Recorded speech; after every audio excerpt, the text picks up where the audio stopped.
Welcome to a new version of Cosmic Divide. My name is TMV, as always, but today I'm joined by a guest, and this is how it will work from, the foreseeable future, where I will be bringing on a rotating cast of guests who know about Valorant in their own ways. And today, the guest is Mr. William Chobra of Pacific. Hello, Chobra. Welcome to Cosmic Divide. How do you feel being the first kind of, guest here on Cosmic Divide? Yeah, I hadn't realized I was the first guest. It's an honor. I think I'm going to be able to set the bar pretty low for everybody else moving forward, so we should be good. That's wonderful. That's what we like here at Cosmic Divide, setting the bar exceptionally low. Now, obviously, we will be getting in guests, and obviously the guests will probably have a more, narrow range of expertise, and so we will be leaning into that more. So, for instance, on today's episode, of course, Chobra is a Pacific expert, let's say, so we will be spending a bit more time on Pacific talking about it, and we will still touch on the other regions, but I do want to pick Chobra's brain about Pacific and kind of get an interesting take on what's going on in that region. So, yeah, let's just dive straight in, as we tend to do. And the first thing we have to talk about, of course, is Chobra. You are known as a big RRQ fan. You weren't on Blackjack yesterday, which was a great shame because, they played in a 22-20 overtime game, RRQ against Nongshim. And they ended up losing a game that they very well could have won. How did you feel? We saw a clip on Blackjack yesterday of you taking down the RRQ jersey, which I see isn't there right now, by the way. It's still not there. I don't know what you're talking about. No. So take me through your thoughts on this RRQ game and your emotions having watched it. Oh man. So for one, I think this is the most emotionally invested I've ever been watching a Valorant match. Like normally, I'm able to keep my cool. I'm objective. I'll analyze the game. I'll say the team A is doing something good. Team B is doing something. No, this game, I couldn't even tell you exactly who did what, but all I know is that RQ lost at the end. So it was pretty painful. But like you said, I think it's just always so painful with RQ because it's always a match they could have won, right? Like rarely do they just get stomped out like 13-3 2 times in a row. And it's like, oh yeah, they just weren't good enough. But like, it's always like, even if they have excuses, like somebody's sick or, we changed IGLs, it's like, oh, but they're still this close. So that means like when that person's feeling better or, when they settle in with the new IGL, like it's going to be good. And then it is better, but it's like just not good enough to win yet. So it was pretty painful, mostly because I was talking with someone before the match, like it started at all, and we were discussing, and they know like I'm a pretty big RQ guy behind the scenes, so they were like, "All right, so like, what do you think is going to happen?" And we were talking about potential map draft, and they were like, "Yeah, I don't know, it's kind of weird. Like it seems like it should be good for RQ, but it looks like they're probably going to have to play Lotus, right? Like I don't think they're going to ban Lotus, so." I don't know how that's gonna go. And I straight up tell them with a straight face, I'm like, well, yeah, but like we all saw what the problem was, so surely it'll be fixed. So there won't be any problem. Like they'll be fine. And we see the map draft and Lotus gets picked. And I'm like, yeah, it's totally fine. They're gonna be okay. And they obviously weren't okay enough. So yeah, I mean, yeah. it's funny. Then, I was showing the people. I was showing the people as you were talking, like even in the game, like earlier in the tournament, like they lost to Gen G in overtime map 3. When they were in the upper. So it's like it's not like you're saying, like it's not just a one-time thing. Like RRQ or the experts are like losing as close as they possibly can when they need to win. Yeah, it's the previous record was also them losing in overtime on Acend to Zeta division. And so it's just like, it's like there's something going on here where like if they don't just win in a blowout, they just struggle to close it out. And I do think actually that there is a mental aspect to it. Not to say that like they completely outskilled and it was simply a mental thing, but I think I felt it when we were watching the Gen G game because let's be honest, Gen G didn't exactly look that convincing in that match either. No, yeah. But what I started to see was, oh, this is why it's scary to have people who have a winning habit, right? Like they know how to convince themselves that they are going to win. Yeah. And I think Munchkin has that attitude because even in like off-season games, you listen to their comms, like he's consistently saying things like, don't worry, I'll clutch. Like, do what you need to do. Like, it's like 4v2. Yeah. And he's like, I'll clutch. Like, go out and get kills. And it's just like this oozing confidence that we're just not going to lose. And I think that makes a huge difference. Whereas now, like you said, losing so often in these close, important, mind you, like LCQ, you know, kickoff overtimes. I wonder if there is, you know, that self-doubt, like if it gets to overtime. Yeah. So I think we saw a bit of that, which is why it was even more heartbreaking. Yeah, and I'm looking here. I've got up the VLR page, and I'm looking at like all the first kills to first deaths in this game. Oh. And like on every map, RRQ are down like quite a few on first kills to first deaths, and they still made it this close, which just goes to show you like they really did give it a good go as they always seem to. But like it's like RRQ are such a strange team, and that they are always this team. They are always like the 6th best team, but they can play like they are the 2nd best team, but they never put it together to actually go like, go to an international and win just that game that matters to get them there, or get them one step closer. They're just always this, where they always end up falling. Even though, I mean, let me just ask you this, right? Going forward, what are your RRQ stocks? Like, do you think that they will make an international this year, or do you think you're just in for a ride of pain? Oh man. Okay, so all right, the short answer is I think I'm in for a ride of pain. Okay.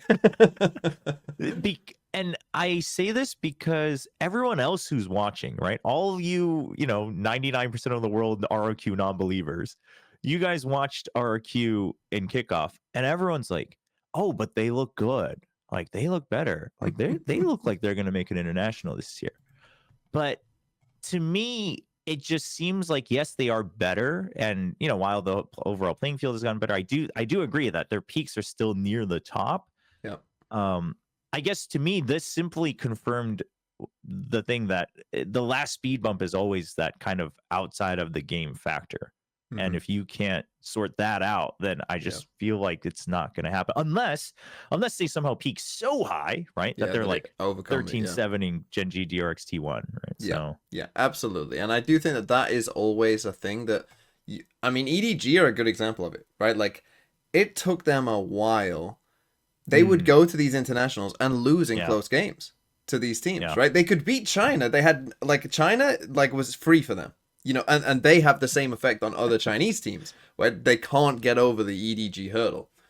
But when EDG went to internationals, they couldn't get over that hurdle. But then I think it's one of those things where eventually you will just break through just by chance, right? If you just keep flipping a coin, eventually you will get there, right? Just by pure chance, someone will, pop off, win you the round that matters, and you'll do it. And then once you've done it once, it's like, well, now we know we can do it. So now we're fine. But RRQ, well, we're still they've hit tails now 5 in a row. It's like, come on. Where's the heads? I do want to say that we did see Jem can play more like that, though. Like, okay, like this is a round I just have to win, so I'm going to do that. Whereas before he would still be like, well, what's the correct play here? And this match, or this whole tournament, I would say he kept going out on things that were just meant to win the round for them. So I think that's good. So it's the same story. It's just, for me, it feels like the same story every year, right? Oh, they're taking steps in the right direction, and it's step by step, and that's good. But I guess I find comfort in that this time everyone who was watching seems to agree, like, oh yeah, we actually see it from the outside that there are improvements, and it looks really good. So RRQ are, like, to me, the team that everyone else is just like standing on the escalator that's going up slowly. And they're like sprinting on the one that's going down, just to like stay at the same place. Oh my gosh! Yeah, no, that's RRQ. That's RRQ, and they end up about the same, but everyone else is just looking at them like, "What are you doing?" Anyway, let's move on to talking about a team that I was kind of I'm going to call them my team in Pacific, because I predicted them to go to Masters Bangkok, surprisingly, which was Nongshim. So because I predicted that, I was kind of, in their camp the whole time. They did Right. obviously beat RRQ, but then they lost to Talon, and I want to spend a bit of time on these two teams because Nongshim, to me, as I said, have kind of disappointed me a little bit. Not too much. I mean, I think we can say they did fairly well, right? They did fairly Mhm. well for an Ascension team. I think they've done the best of the new Ascension teams. I'm pretty sure. Yeah, the Um, new ones. Yeah. yeah, only G2, but G2 are a different beast. But yeah, definitely, a pretty good showing overall. I think for me, like, again, as someone who predicted them to go to Bangkok, I'm a little annoyed that they lost to Talon because I feel like Talon are kind of the gatekeeper team of, like, if you're better than Talon, you're probably going to internationals. If you're worse than Talon, you Yeah. probably aren't going to internationals. And Talon are kind of right on that edge, if you want. So, I was a little disappointed that they lost this. Do you think? I mean, personally, I think that had Neon not got nerfed, Nongshim would have been going to Bangkok. That's my personal take. But do you think it's sustainable to be like still forcing? Obviously, Danby is very good at Neon, but is it still sustainable to do that when I don't think Danby has looked? He's had moments, but it's not like he's taking over complete games. Like maybe he was in some of the Ascension games or even before that. Like, Yeah. what do you think that they should stick with the Neon because that's who they are and that's what he's good at, or do you think they should be like, okay, we've got some time now before we play again, let's work on other stuff? Um. Well, I think they need to move away from it. I think it Okay. can work against certain teams. But so I think it's a good like pocket pick for them, right? Because they have someone who's so good at the Neon movement. But I agree. I think I think it was a very good showcase of, okay, this is what's different between, tier one VCT and challengers. Yeah. In that you just have the opponents will shut you down enough where even if you get a couple cool rounds, it's just not enough to carry you over the line. But on a side note, funny story actually, just earlier today when I was streaming, Persia dropped by the stream and he goes, I think they should buff Neon again because then I think Danby would just smack around everybody in Pacific. Based. So they even know. Okay. Yeah, so they're aware that probably that did cost them, which is unfortunate, isn't it, really? I mean, but then again, you can't be that one-dimensional, I guess. Yeah, I mean, I guess I was just a little. I guess my disappointment was that I felt they were always willing to innovate and have more things in their pockets, like in Challengers and Ascension. Yeah. And I figured with them not playing in any off seasons, whether it's because they didn't get invited or not, they just had the time to retool things as much as possible. And the Neon nerfs were obviously, we all knew they were coming for a long time. It's not like it's not Yeah, like it the wasn't a Neon suddenly surprise. was so much weaker, because of Teo or anything. So it feels like I was expecting them to still have a bit more, which yes, they did retool a little bit in the middle of the tournament, but just not as much as I expected, like not a whole new composition. So I guess that's where I was disappointed. And that's what told me that they were actually heavily relying on the Neon still working. So it is very unfortunate. Yeah. Okay. Now let's flip though to Talon. Right. So Talon are playing in the final four. They're playing against Gen G. They managed to beat Nongshim. Right now, what percentage chance would you give Talon of making it to Masters Bangkok? They need to win 2 games. They need to beat Gen G and then win a best of 5 against T1 or DRX. How good are their chances? Percentage chance. You know what? I'm gonna go with 50%. 50%. Wow, that is high. So you think that there's a? Would you favor them over Gen G? Well, no, but here's here's the thing. I've always believed that Talon's biggest opponent is themselves. I don't think they've ever faced a harder opponent than themselves. So if they play at their best and play the plan, like if they literally, because here's the thing, the way I look at it is, yes, Gen G looks like they're regrouping and they're kind of reforming around a new identity. That's great, but they are still in the early stages of that where they are pretty readable. And Talon's very good at that. They're very good at identifying the readable portions of an enemy team. So I have full faith that their plan is gonna be good. Mm. But whether the players actually execute it well on the day, and this isn't necessarily to put blame just on the players, but sometimes the plan is too hard or it's too complicated. But whatever it is, if the execution fails, then yeah, then I don't think like Premi being the only one consistently popping off is going to be enough.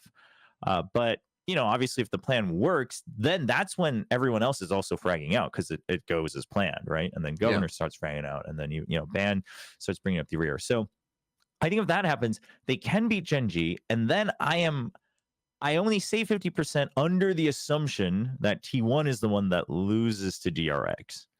And I think they can beat T1 in a rematch. Okay. But if it's DRX, there's no shot. Go from 50 to 0. Yeah, it just drops.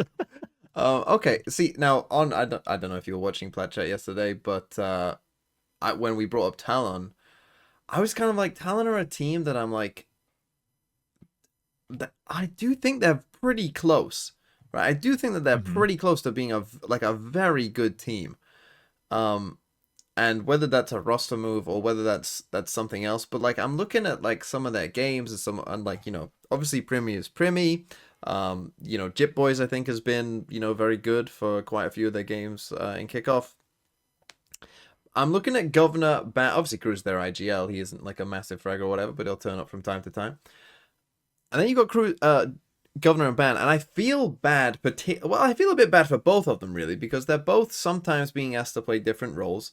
Right, so I mean, sometimes Ban is still playing Duelist. Governor obviously has been, kind of put onto Duelist now that Premi isn't. And I think, I can't remember if it was Paper Thin or Achilles yesterday was saying like, oh, they built the team around Premi. They asked him what he wanted to play, and they went from there. And like, but obviously that means then that you're building the team around Premi, which I think most people would say is smart. Like that's what you should do, right? But that is also meaning that your other players are then having to maybe sacrifice themselves somewhat, because they're not playing maybe what they want to play, right? Because we're starting with Premi and building from there instead. So I'm just interested to see what your take, like, if you were like the general manager of Talon, would you, because again, I think that when you've got like a good team, but you could maybe be a great team, like you have to like take that opportunity. I was bringing up Vitality as a good example, right? Of like they had a good 3-player core and they went crazy in the off season. Now they're like one of the best teams in the world, it looks like.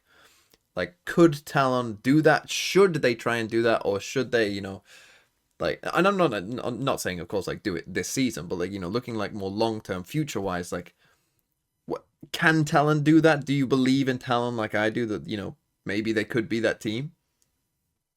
Oh man, yeah, I remember listening to a little bit of this yesterday on Plat Chat, and I think it was Paper Thin who was also mentioning like, well, but like, who else could you get if you were to, let's say, build like a tie team, right? Like another Duelist or something, and there's not many options. But the personally, I other thing wasn't thinking of a tie team. I was thinking like off season, like for instance, but like if we did it this off season, it would be like, oh, Buzz is available. Let's go get Buzz. Right. Like that kind of thing. Yeah, I mean, could be. Yeah, there's definitely a chance for it. I think there's an opportunity for it. And again, this is because I actually think, I agree. I think Governor and Ban both get a lot of heat that they shouldn't. And in some ways, I would say Governor more so, because whenever he's playing Duelist, if you look at the way they play, like he's literally just being used as space creation and bait. And there are times, I would say last year, there were a couple times early on in the year where he just overheated on his own, for sure. I think he was one of the more prone players to overheat now and then. Yep. But then the stuff I've heard from the team, and then now looking at them as they continue to grow, it makes sense to me that, oh, that was also a result of somebody needs to create space. I'm just going to do it. But the comms just aren't there within the team. But now it feels like the comms are there, and he's kind of just being thrown to the wolves and being sacrificed.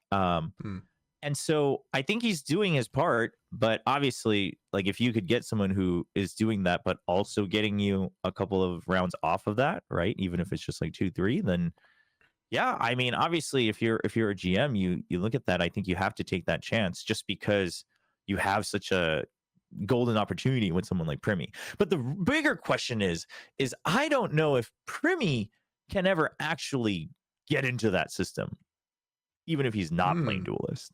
Okay. Because like we're seeing him sit on the Clovalt like 5 rounds in a row, man. Like that's like there's something going on here where sometimes he just needs to, and he's so good. So it's like, especially if you're being the opportunity to play someone like Clove, where you are literally meant to just go take fights and die and come back, and you're still not doing it. I think there's probably a bigger discussion to be had that it's maybe not about the other pieces, but about how do you make sure the centerpiece is like really, really stable in some ways. Yeah. Okay. Well, Talon, I've given you enough thought, to be honest. They're a team that exists as a gatekeeper team right now. As I say, I'll wait until you do make that step up. But let's talk about a team that has made the step up. That maybe is coming from the start of the season. You know, I don't think expectations would have been that they would have been this good, this quick, and that of course is DRX. Now, I one word answer: are DRX the best team in Pacific right now? Yes. Okay. That's a good start. So Next we agree topic. on that. No, so again, I'll give you. I mean, this will be slightly spoiling something later on, but do you think that DRX will go to Masters Bangkok? Yes. Okay. By the end of the season, will DRX still be the best team in Pacific? You can give more than one. You can explain a bit if you want to. No. Why no? Who would you think would overtake them and why? Putting aside my bias, I think Gen G could still look better than DRX by the end of the season. Okay. Because and it's because of the philosophy, I think, just of the 2 coaching staffs that we've seen so far. DRX is still just there is still a very like structured team, right? Really good teamwork, really good fundamentals, really good set plays. But now they have all the players being aimers, so like they can get out of jail every now and then. So I think their run will be deeper than ever. But still, after a full season of games and new map changes, I think Gen G's philosophy of as long as we craft like 2 or 3 compositions and 2 or 3 defaults that work on every map, and then we work on adapting every time and getting people vocal, I think that will eventually always just adapt more at the end of a season, right? When now you've seen everything from everybody, gone through all the maps and BO5 and all that. So I think I would favor that in the longer run still. But obviously, I mean, Termi's proven himself pretty much every start of the season, every new like map pull or whatever, that he can bring in rookies and just make them look like they were always part of tier 1. Yeah. Oh, well, let me ask you this as well. If Tejo hadn't come out, would DRX be this good? Are they Tejo abusers? Are they just the team that managed to figure it out earlier than everyone else and is benefiting from it? Yeah. I mean, you think Freeing is the GOAT, but okay, so let me ask you this, actually. You think Freeing is the GOAT, but is that because he plays Tejo really well? I mean, I do think that this is a big advantage for them right now. I really do, because I do think that Tejo, there's a reason, most new agents, even like Vice is a good example, right? Vice is a good agent, and yeah, they slightly buff Vice with the Razorvine stuff, but even if they hadn't done, Vice would have still been a good agent. But when Vice came out, there was still a lot of doubt. With Tejo, there was a lot less doubt. Almost everyone was on this train of this is a good agent, and so I think that everyone kind of knows this agent is good, and the fact that it will be good, and it will continue to get better and better, I think, as we go forward, of course, because it normally does take quite a while, I think, before. I mean, I remember Gecko.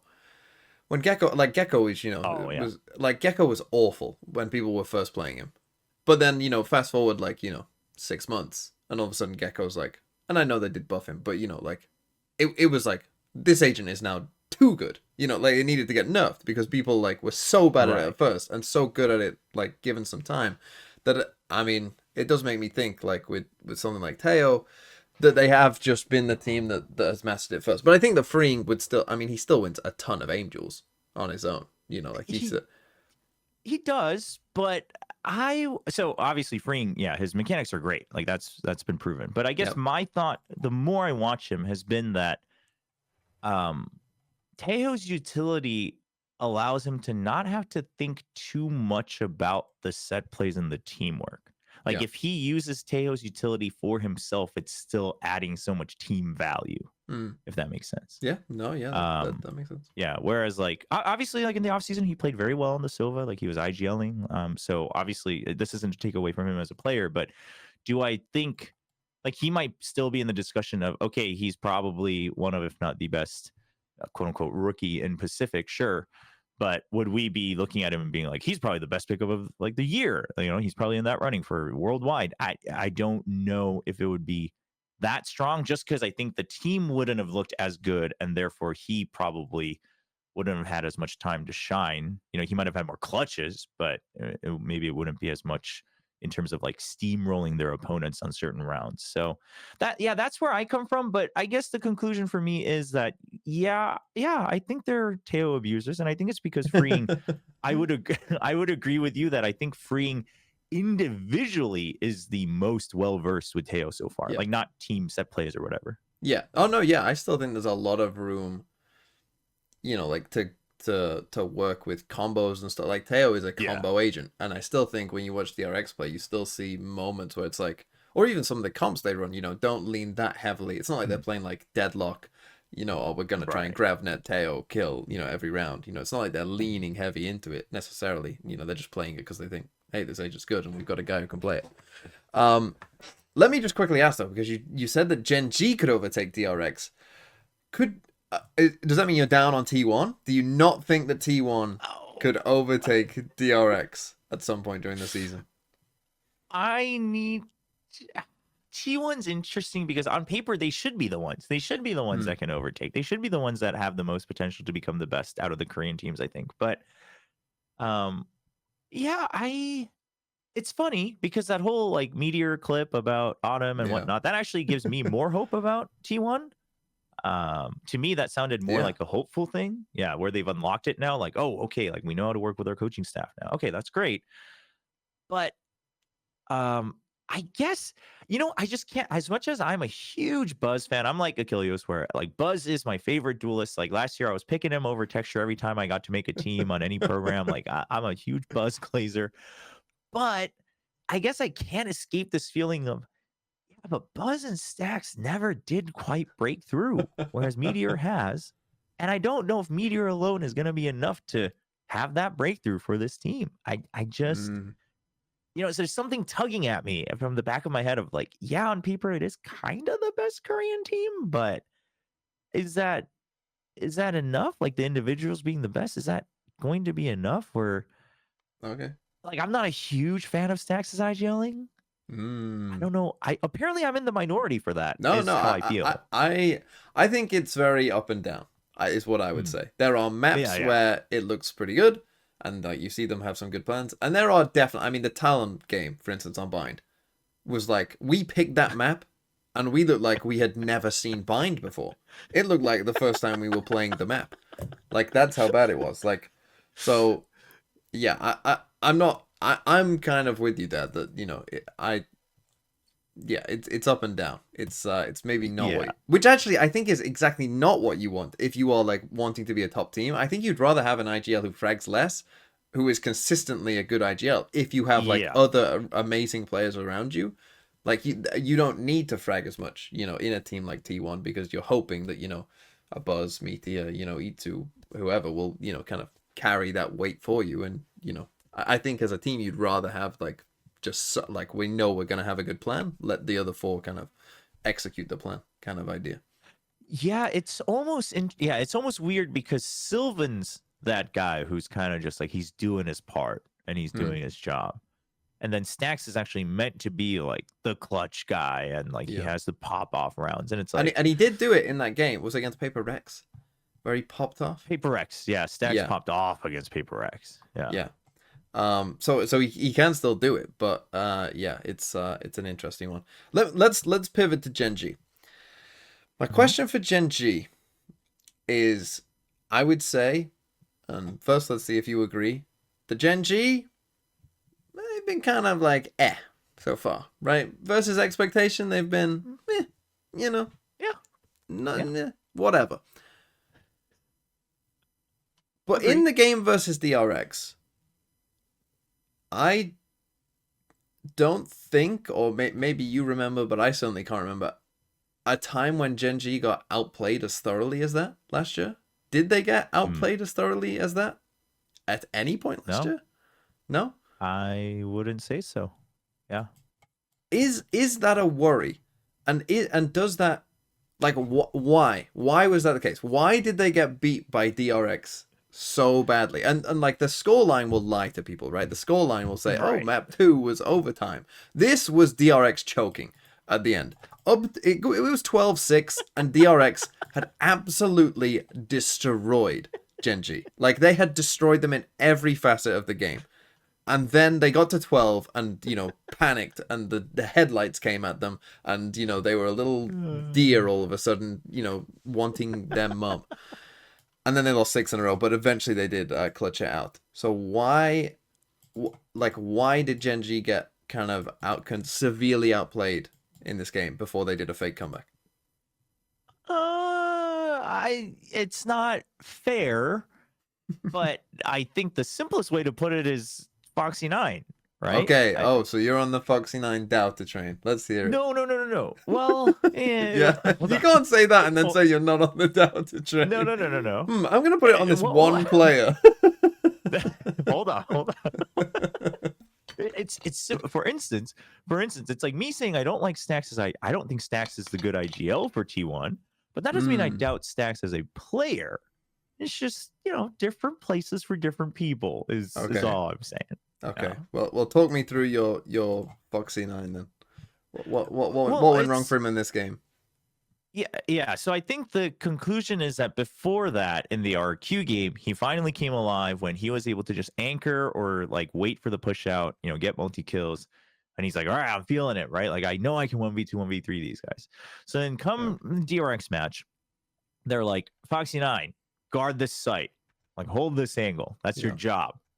And DRX is like, let's just not go there, because they're not going to have any information anyway, because that dude's just going to sit on site and he's not going to push out because he's not allowed to, and he's not doing that. So we can just put some fake pressure and then make Foxy9 get all ready for the 1v2. He's going to call for backup because now they're going to play as a team. And so if you look, their Abyss was, like you said, it was one of the worst Gen G performances we've seen on defense, where it's literally 2-1-2 at the back of site every round, because they're just like, well, we don't want to push out and die and like have Foxy9 have to figure out how to work the rest of the map, but we also don't want Foxy9 to go out. So we're just going to make sure we can like provide backup to either site. And DRX is just like, all right, put pressure and then set play onto A. Just again and again and again. And then when Gen G doesn't have weapons, they're like, oh, now we can go B, because he's surely not going to 1v3 us with a classic. So yeah.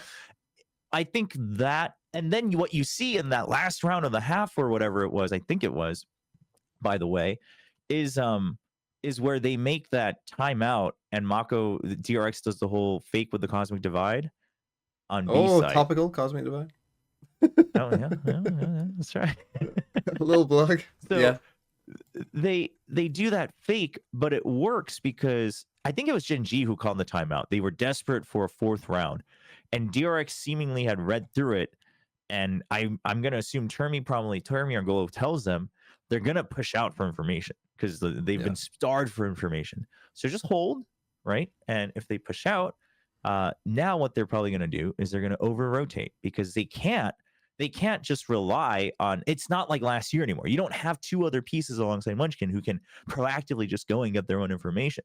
So they're probably going to over-rotate. So if you watch that round play out, I'm literally watching it now. It's on the screen. I've got it up. Yeah, and it's exactly what you're saying. Yeah, it's just step by step. Like, oh, they pushed out. Okay, let's fake them out. Now let's wait. So they'll have to over-rotate for information because they didn't hunt us all the way down on the flank.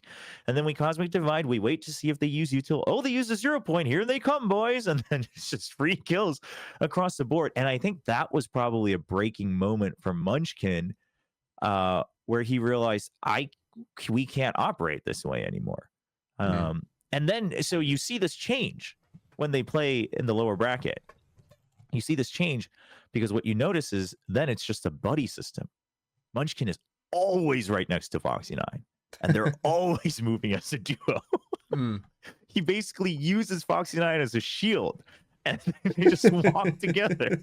And Foxy9 takes first contact, and Munchkin trades, and usually Foxy9 is good for 2. But like that seemed to have been their solution of let's give Foxy9 the confidence to move about the map. But now Munchkin can just kind of puppeteer him, individually. It's like a little where he needs RC to car be. without that much range. Mm. Yeah, and then he just drives him around the map. God, that's funny. And Just then- imagine him like, I've got my Foxy9 bot. Go forward. But it worked. So I think that was probably the fix. But therefore, currently, until they figure out a deeper solution, obviously they are not looking as good as they were. Okay, that's interesting. So, will Foxy9, and I'm guessing you're thinking that Yeoman, you have no problems with Yeoman, right? You think that Yeoman is just... I think he had a very much weaker start than I thought he would. Okay. But I'm still pretty a strong long term believer. you're a believer. Yeah. So, well, let's talk long term with Foxy9 then. Do you think what I guess what I'm getting at here is, what should Gen G's expectations be? What do you think that their ceiling is? Can they win an international this year with this roster? Oh, an international. Or let's even say make a final. Like, do you think that they can, go really, really deep in a tournament? I think so. Okay. That I think so. Winning, I'm gonna put my doubts, but going deep at an international, I think it's possible. Okay. So you still think that it's not like Foxy9 is an anchor. You're not calling him an absolute anchor and just like stopping everyone from reaching their potential, but yeah, maybe winning is a little step too far for them. But okay, I mean, yeah, I can dig that. I can definitely agree with that.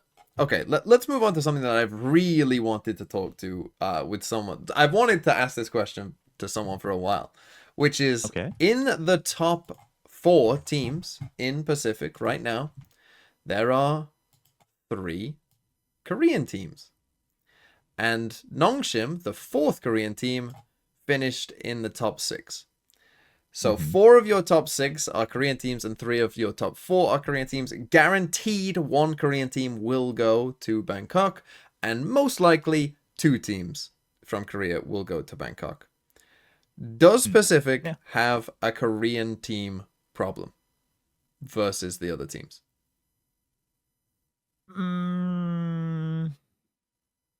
Well, what are we calling a problem here? They are just going to be perennial winners, essentially, in Pacific. If you are a Korean team, you are likely to be set up to be perennial winners, and if you're not a Korean team, there's maybe only space for 1 or 2 non-Korean teams to, actually challenge to go to internationals, etc. Right. The way it is right now, I think, unfortunately, yes. Because the only way that wasn't happening was if Korea wasn't at the forefront in the beginning. Okay. But just system-wise, Korea's had so many different systems that even if, they haven't played TAC FPSs, like, it's only a matter of time before they figure out how to shift that system for TAC FPSs if the game is popular enough, right? So it was a combination of things like, well, is Valorant going to get popular in Korea? Because in the beginning it wasn't. It was almost an actual dead on arrival game, quite frankly. And then a question of, okay, so how do we shift this over? And that just takes time. So, and now that the game is popular, like, you just have a pool of new generations that you can scout from and then build up. So I think, and parts of other parts of Pacific, whether it's Japan or Southeast Asia, just haven't had that. Like, even in games they were good at, it was never a very systemized thing. It was just that, it was popular, or we had the most bigger player base, or we just had a couple star players that really stood out.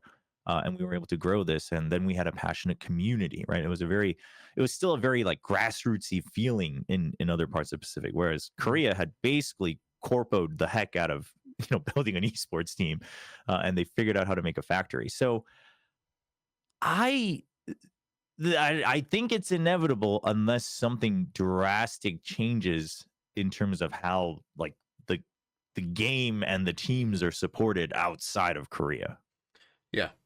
Yeah, so basically you're saying that, I mean, Korea already has the esports culture, right? Much more so than perhaps the other, countries involved in Pacific as well. So they already have that culture. You've got, I mean, because this is the thing, right? Quite a few of the other teams also have Korean players, right? Even if they're not Korean teams, there are also quite a few teams who do have, one or two Korean players themselves. And so it does just feel like there is a bit of, that kind of takeover. And it's interesting because obviously they have the same problem, I think, in America somewhat, right? In the, people always say like the South American teams are just at a disadvantage, right? Because they're the ones that have to go and get visas, which means that, they might end up start practicing later than everyone because they have to wait for the visas. And if they do stay in South America, where they can practice, well, then there's no tier 1 team, so they're not getting as good scrims, and the tier 2 teams don't scrim against any tier 1 teams, so the tier 2 talent doesn't get developed as much, and it's just kind of an endless cycle. Now, maybe that's not like a problem for like, I guess Japan to Korea. I don't know. Is the ping okay? I would guess that. Yeah. Japan is relatively would be okay, fine. Yeah, but other regions, obviously like India or maybe I don't know the Philippines or something. I don't know. Maybe not the best, but it's like, how do you solve that though? Because a lot of people always say like, oh, they should host, some of Americas in South America. They should go to Sao Paulo. But the problem is then you've still got the visas, which probably wouldn't be as big a problem going from like America to Brazil, but you still have to go through that process. Are you going to do it for a whole season in Sao Paulo? Are you going to go there for like a month? What do you do? I actually think that it would be a decent idea for Riot that if they are going to do a kickoff tournament, you host the kickoff tournament in a rotating space, because it's just a fairly contained time that could maybe be an option, and then obviously now that they've spread out the calendar as well, there's more of a break to when stage 1 starts, stuff like that. So that's always been my idea, that the first they should host kickoff in South America and Americas. EMEA, we don't really have this problem because like we're a small little continent where things are pings fine everywhere pretty much. But yeah, in Pacific as well, I think it would be cool if a kickoff was in Japan, and then it was in I mean, they're already going to these places, right? We're already going to Bangkok, we've been to Japan. I'm sure there are places where you could host these things and it wouldn't be too bad. So that's my idea, Riot. Take it if you want. Have the kickoff tournaments rotate to maybe give more of a showcase to little other regions within kind of the region itself. I think that would be cool and that would help. But yeah, go on, you go. Yeah, I do agree that that's actually probably really good, and that's probably the best way to also minimize the cry for, hey, it's not fair to tier 2, etc. Because the tier 2 problem is very real, right? Like the fact that you can't scrim against tier 1. So that's that. But with all of this being said, I do want to add that I think there is probably and I'm assuming a little bit here, so I don't want any, APAC, SEA fans and teams to get mad, but I do think there's probably a little bit of a mentality difference too, at least within Pacific. Okay. When it comes to how you're approaching the game and the tournament. And not to say that nobody, like some teams aren't trying to win, they are, but because here's the way I look at it. Okay, if the situation is unfair to you, and it is unfair, right, for outside of Korea. But if you're going to be a part of it and you do want to win, the only way the situation gets better for you is for you to break that like glass ceiling, and for you to be like, okay, now things have to change because now we're the best, right? And so to do that, you have to take it upon yourself to sacrifice more. And you already have to sacrifice more than the Koreans, because you have to, move away from home. And even if the Koreans like aren't from Seoul, it's obviously still a very big difference, time zones, etc., food. I get that. But it does feel like we don't have a team yet that's not Korean that collectively, not just one or two players of the coaching staff, just like is willing to put everything on the line to win. Like I just don't get that feeling from the way they play or the way they're approaching the tournament, the way they talk about it in their own content. And I'm not saying it's fair. It is unfair. But also, if you want it to change like that, at this point, that's the only way, in my opinion, that there's a bigger change, right? Where you now get attention for that to change. Or now you inspire more people to do that. It's the same thing as like game changers, right? And then winning it and then getting into challengers. Like, is it fair? Do you always get the same scrims? Maybe not. But like at some point, you have to make it happen for them to now also respect it, but also your following to be like, oh, it is possible. And now, build a community around that. So I would like to see that more. It's always risky for me to say this because I'm Korean. So, people are like, well, you just. But you are an RQ fan, so. But I am an RQ fan, so there you go. So I do think that's missing a bit. Meanwhile, Koreans already kind of having that mentality built in, even if it's within Korea. So, okay, well, thank you for that answer, Chobra. I've been dying to ask that question to someone who knew more than me.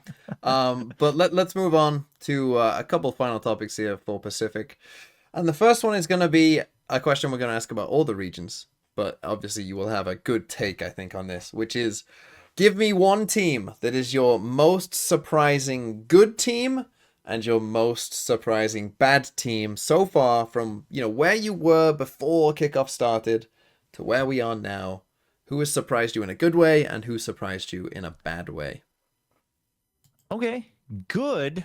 I'm not going to say DRX because I think that's just too obvious. I'm going to say Boom. I think Boom. You stole my answer. You stole my answer. Yeah. Because I was literally going to say, I don't want to say DRX, so I'll say Boom. Well, now you can see DRX. Verbatim. Yeah, I'm going to pick DRX. No, tell me why Boom. I mean, I just thought, because I thought they would have to play the way they played at Ascension's Grand Finals to even put up with any teams. But for one, DOS9's addition, I thought, was not only a huge upgrade individually, but apparently for the team as well. Like they are just working better as a team. And for whatever reason, him fragging well is leading to the likes of Famous and Berserk's fragging more consistently as well. And then more than anything, I think I was surprised at their ante. And I think that gave them a lot of confidence, right? So their prep is really good. So in these tournaments where they can prep for their opponents or, the specific matchups in stage 1 or stage 2, I think they're going to do more damage than they originally thought. I thought, they get like maybe 1 or 2 match wins, a couple maps. But now I'm looking at it, I'm like, oh no, they could be like a fair dark horse pick to make playoffs one of these times. And people might guffaw at you there, but you have to remember, like 8 teams make the playoffs now as well. So you only have to be in the top 2/3 to make the playoffs. So it's really not unreasonable. Like to finish 7th or 8th, you might only need because there'll be 5 games in each split, I think. Yeah. And so you'll only probably need 2 wins, to be honest. Like you might only need 2 wins to finish That's 8th. Which depending on the group that you get, could Boom beat Zeta Division, Team Secret? Yeah. Yeah. If they got they could. So yeah, I don't think that's unreasonable whatsoever. Boom, as I said, was also gonna be my take for good, because I think what Boom showed there was enough to where it's like, okay, because not every map was good. I think they got destroyed by Nongshim in one map, didn't they? Yeah, the Pearl. Yeah. Pearl, they got destroyed by Nongshim. But other than that map, it was like, okay, you're competitive. And what I think that meant is the kind of general consensus of Pacific, which is that all these teams are at least there's at least something there. There in the other regions, there are teams where you look at and they're just like, you are not good enough. You will be lucky to win one game.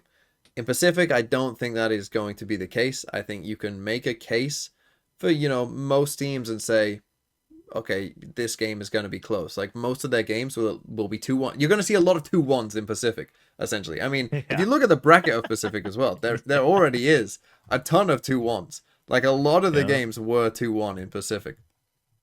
Shout out to Zeta Division for not doing that. But let's spin the other side. Speaking of Zeta Division, what is your surprising bad team? Who did you have some hope for who did not live up to expectation in Pacific? Oh, well, I have two very strong candidates. I think very Okay. obvious. But I'm gonna go with You know what? I'm gonna go with Team Secret Okay. more than Zeta. It was between Secret and Zeta, but I'm gonna go with Secret just because it's like you literally had to do the same thing, and I thought you would still get, still look reliably top 8. But after this tournament, I'm watching their games, and it's like the fact that it's so unremarkable, like not even just terrible, just unremarkable, to me is disappointing, considering that you've been together now since stage 2 of last year, and the core has been together since 2023. And you have the excuse of coaching staff changed late, in the off season or whatever. I guess so, but I don't know if that should mean that you just can't react in the game anymore. I don't even know what the problem is with Secret. Like, people ask me, like, oh, well, what do you think is the problem with Zeta? I'm like, I'll tell you what the problem is with Zeta. Like, they just play scared, and they just don't get any information, and they just assume things with their opponents. But with Secret, it's like, well, they're actually really good at getting information, but then they don't do anything with it. And then but it doesn't look like they're scared, and it doesn't look like the default setups aren't bad, and they have a couple good players. So yeah, I guess I was just utterly disappointed that they didn't look like a contender. And I know that they got a map off of GE and RQ, but quite frankly, that RQ one, I was more disappointed in RQ losing a map to Secret than I was impressed with Secret. So that should tell you where I'm at. Well, let me ask you this then, because what you're saying seems to be you're almost a bit perplexed of why Secret, struggled essentially, which I think is completely fair, because this literal same team should have gone to champs. They should have gone to champs, and we know we've seen these players be good enough. And I actually think people will probably lazily point to Jesse Vash or something. He was actually one of their top fraggers, I think, during this tournament, which is a problem, by the way. That's a problem. But it shows at least that he has, he's not an FNS turret, who's just walking around getting no kills. He was getting kills, and so that's not the problem. Right. But does that mean then that, do you still then hold out some hope for them for the future? That maybe they just had a couple bad games, right? Maybe for whatever reason it just didn't go their way. Do you have any hope, or do you think oh no, I'm worried? No, I would be worried, honestly, if I was a Secret fan. Yeah. Okay. Yeah, you're a doubter. Okay. I mean, that's fair. Yeah. That's fair. I mean, because they probably were favorites to beat Global and didn't. And then, I mean, RQ isn't the easiest second game, or according to Chobra, is an impossible win, but they should not. RQ should not have lost that no matter. And that honestly, that's. Yeah, they lost 13-4, 13-4. Seen it.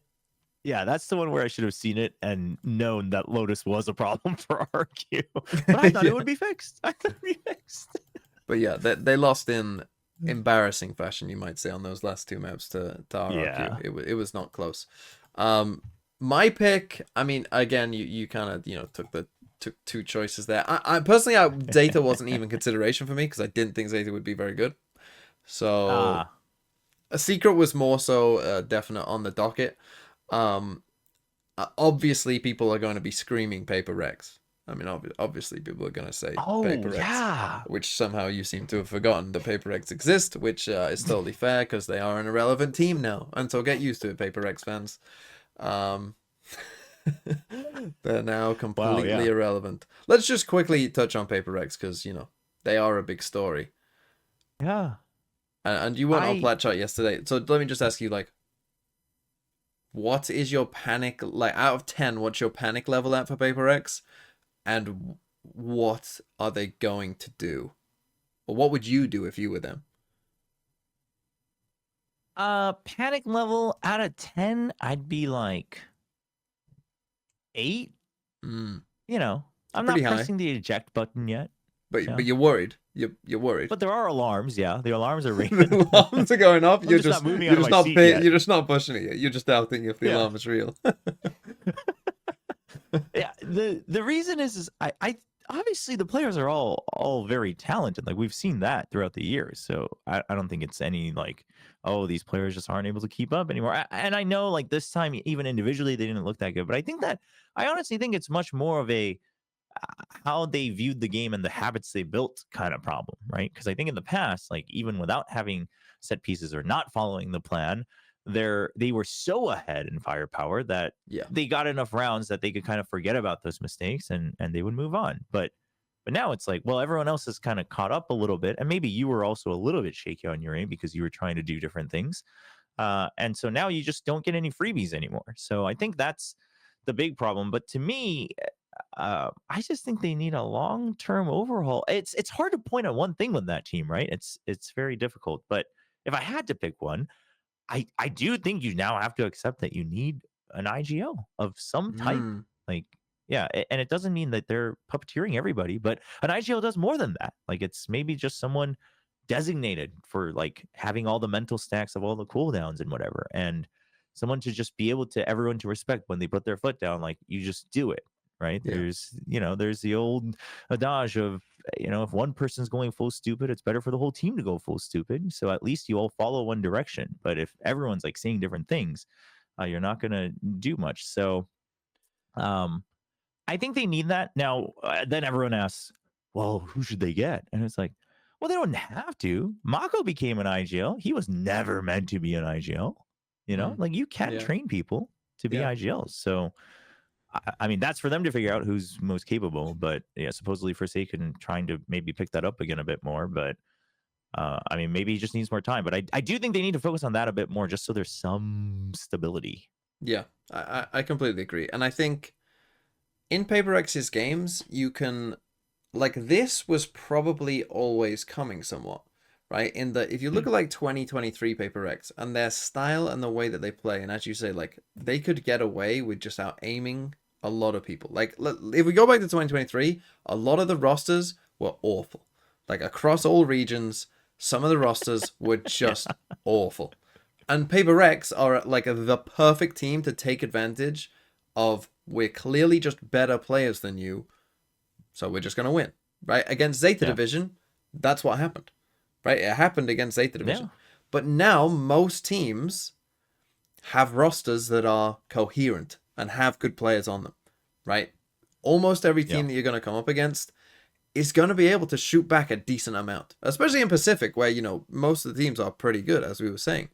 So you can't just get away with that anymore, right? You're just, most games you aren't going to get away with like just, we're just going to run over this team because we're better. It's just not going to work. And I think they need to figure out some system, something, right? And this is the thing, and I was disappointed because a lot of the Pacific teams do have academy teams, and I don't know what teams are doing with their academy team, but if Paper X had an academy team, this would be the perfect chance for them to say, we aren't going to scrim, we are just going to run drills for a month. And we are going to drill things until it's all you can think about. You will have no life other than drills. We will sit chained to the chairs and drill against our academy team until we figure out whatever we want to do, right? And get it perfect. That's what they need to do, but they can't because they don't have an academy team. And I really don't know if teams are using their academy teams like this. I hope that they are, because if they're not, they are trolling. They are massively trolling. Unless you're like GE and the academy team's in India or something, you can't really scrim them. But if you're like, a team that could realistically scrim their academy team and you aren't, you know nothing about how to coach, is what I'll say. If you have that ability and aren't, you know nothing. Anyway, yeah, but Paper X, that's the kind of thing that I think they need, but they can't do it because of the way they've constructed their season. Okay, final topic. Quick little prediction of the games that are to come. I already did this on Plat Chat yesterday. So for T1 DRX, the first game, I picked DRX. Are you with me, Chobra? Oh, man. Do you think Buzz watches Cosmic Divide? This is very important. Would that change your pick? Yes. If he does. I am leaning towards DRX, but Okay. I may change this for the official broadcast, not because Buzz is watching, but I am torn. I'm like 51-49 DRX. Okay. Interesting here. The little odds thing has T1 as the slight favorites, which I think is interesting. Yeah. But yeah. Okay. So you're going slightly DRX until Buzz sees the official broadcast, and then you're going T1. Okay. Talon Gen G. I pick Gen G. Chobra, what say you? So, oh man, this is hard. I will go with Gen G. Okay. So we both had some agreement there. And now finally, tell me who's going to go to Masters Bangkok. According to these predictions, then I would say Gen G and DRX. Gen G is winners. Gen G is the 1 seed. No. DRX is the 1 seed. Okay, DRX is the final. 1 seed. Gen G is 2. I'm going to say Gen G will be the 1 seed and DRX will be the 2 seed. That will be my prediction. But yes, we agree on Gen G can't be the 1 seed. Yeah, they can. They can win the grand final. Oh, right. It's whoever wins the grand final. Yeah. Oh. That's what makes someone the 1 seed is, winning the thing. Yeah. Generally, that's how tournaments work. I'm like not working on the broadcast anymore. I just don't need to know about brackets. Yeah, so I'm going to say no, I'll Gen still G stick by DRX. I'll still stick by DRX. Okay. Yeah. So there you go. Right. We just did an hour on Pacific. As I said, we're generally going to lean more into, the topics that, our guest is more familiar with, which for Chobra obviously is Pacific. But we will now touch on the other regions. We're going to start with EMEA. I know that you have watched some EMEA, Chobra, because we've been streaming it. So I know that you have been keeping up somewhat. But as I say, this will be more brief. And we're just going to touch on, not every team as much as we did in Pacific. But I do want to talk about Fnatic, because Fnatic, if you want to be like the kind of comparative to Paper X, I guess, in terms of, big name team that went out, perhaps before people expected. Although then again, they did lose to FUT, who are obviously pretty good themselves. It wasn't quite as shocking either, like with a 13-1. But it still wasn't great. And Fnatic as a whole, it is interesting. I mean, because it's kind of like a mix of Gen G and Paper Rex, right? Because they also have 2 new players coming to the team, kind of like a Gen G. Yeah. And maybe like Gen G as well, it hasn't, quite gone as great as expected. So Chobra, tell me. You were still on the train of like, there's still hope for Gen G. I still think Gen G, will be pretty. You still have them going to Masters Bangkok. Mm-hmm. Do you still have any hope for Fnatic? Will we see a Fnatic that, will go to internationals and make deep runs? Where are we? I think so. I think it's possible. I think they should be in consideration and running. Obviously, it just seems like overall the level of play has gone up, but yeah, I think so. I don't know. People are gonna latch on to the results and call me crazy, but I still have a lot of faith in Crashies as a player. And then obviously, the core parts of Fnatic are there. Kayak, talented, but not as experienced. So I think with time, Crashies gets into the Fnatic system and, brings up some of the value he used to have as a player from before. I think they should still be a very solid team to be in the running to not only go to internationals, but they do go, like, at least make a deep run. I wouldn't call them like, I don't know if I would ever see them becoming favorites to win a tournament from this point, but yeah, I would see them in a similar vein. Yeah, I think that's fair. And like, because yesterday when we were on Plat Chat, it did feel a bit like almost a funeral for Fnatic, which I thought was a little too harsh, to be honest.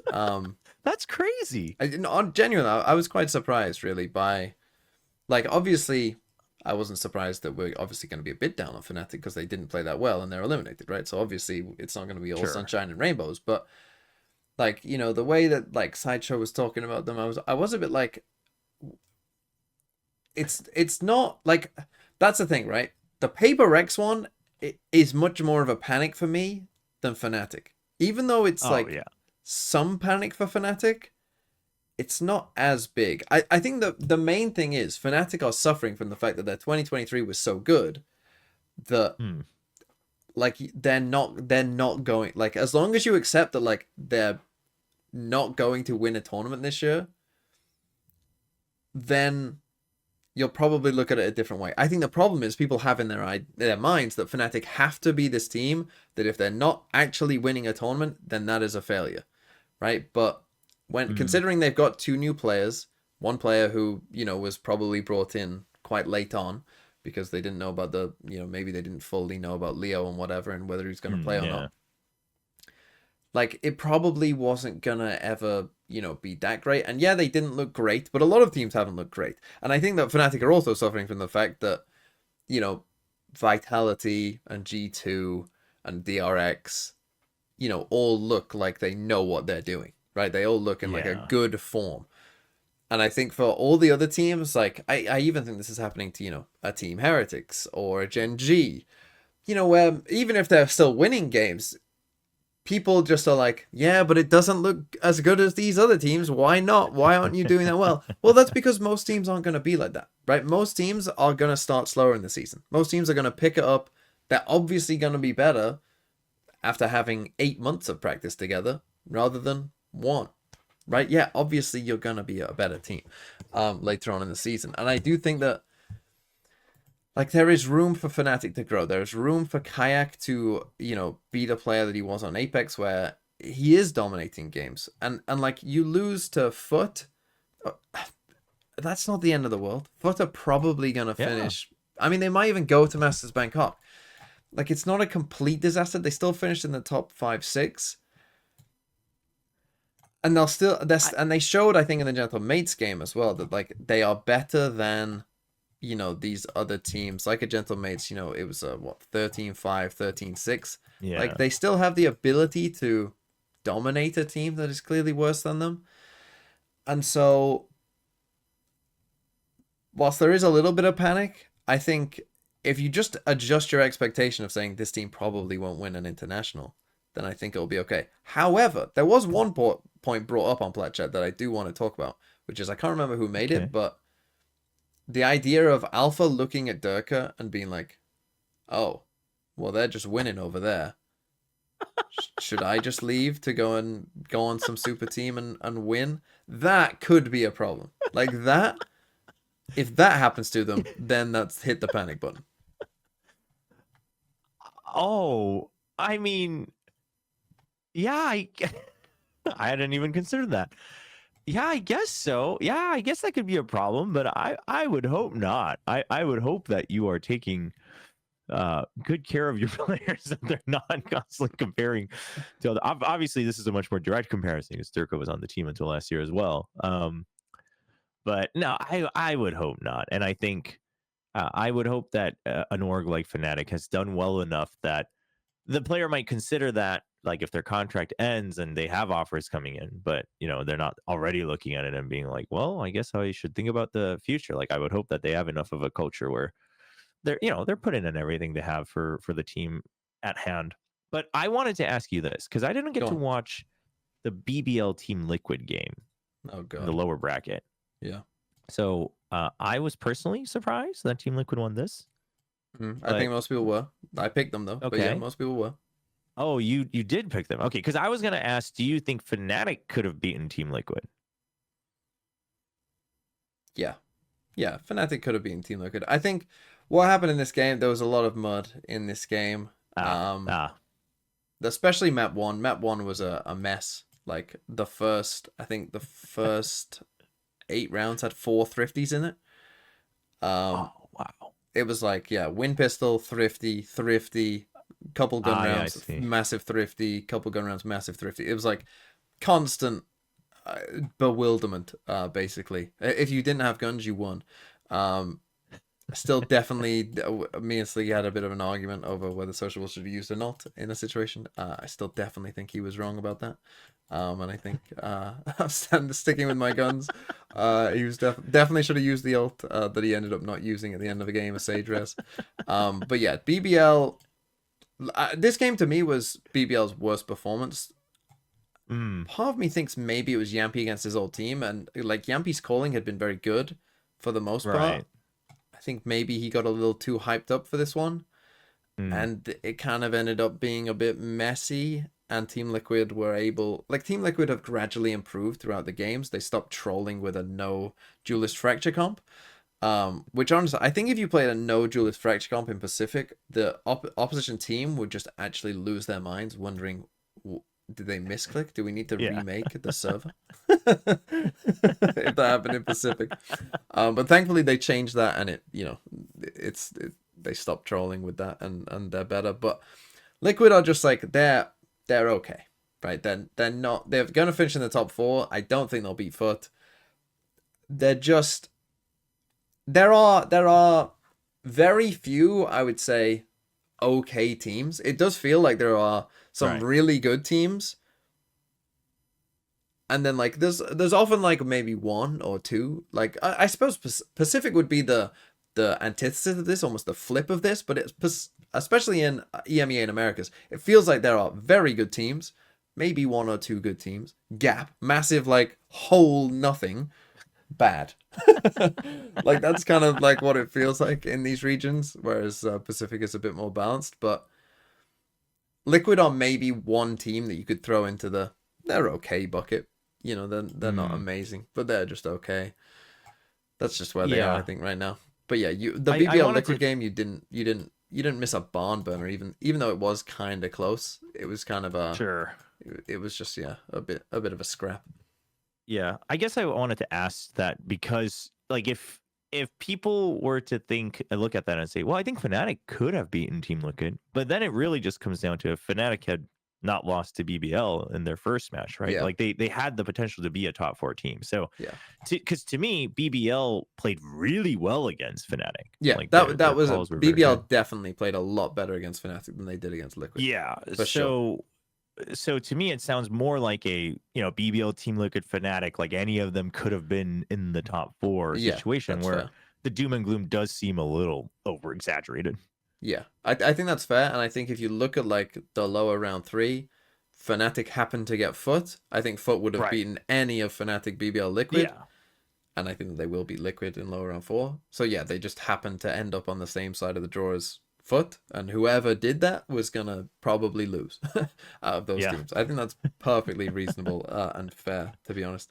But let's move on to a team that is, in a different stratosphere to these teams, and that is Team Vitality.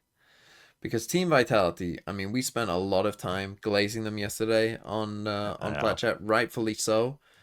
Yeah.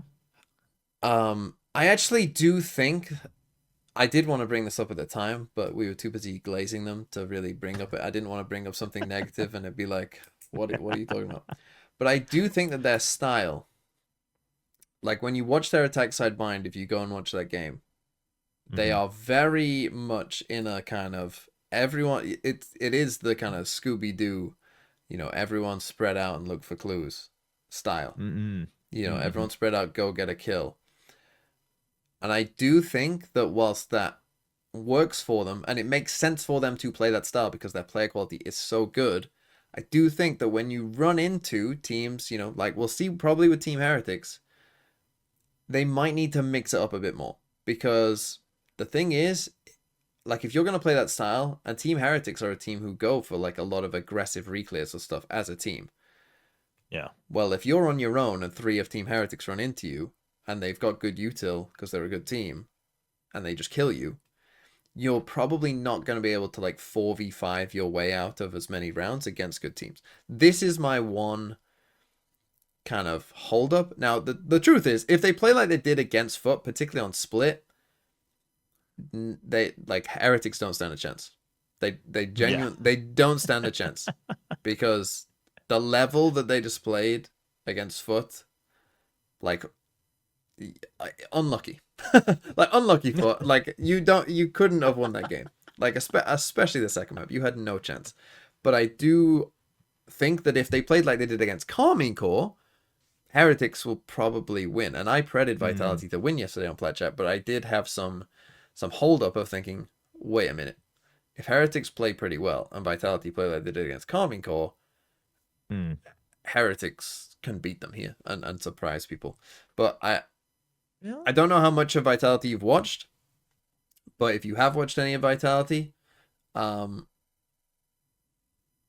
you think that they're better than DRX? Yeah, in some weird way, yeah, actually. Like I think they would last longer than DRX throughout the year. Let's put it that way. That's a fair point. Yeah. So like if we were to think far ahead, like who has a better chance of winning champions? I think I would pick Vitality actually. I watched their game against Carmine Core and then a little bit here and there, bits and pieces of the Foot game. But I mean, I guess Vitality was one of those teams that I thought would take time. Like they would need time and they would look good in kickoff and then great in stage 1. And now they look better than great. So to me, maybe the whole, spread out, rely on individual contact, that could also be more of a, map thing that they just need to sort out, right, on certain maps and clear that up. So yeah, I'm really big on this. I'm actually, I guess I'm just more excited than ever about this team because now my concern about, well, how does the chemistry work is just gone. So like Durka is firing more than he ever has before, and the support is there like it's never left before and whatnot. So and like Safe's calling doesn't seem like it's going haywire. It's not like Durka or whoever needs to like save their butt every time. Yeah. So so I think they'll just get better with time, if anything. That's what it seems like to me, where like you said, they have such high player quality that if they can do this, but it's not like Paper X where all of them are just used to playing W gaming. Like they all have their own styles and whatnot. And they're clearly some of the individual teamwork is there.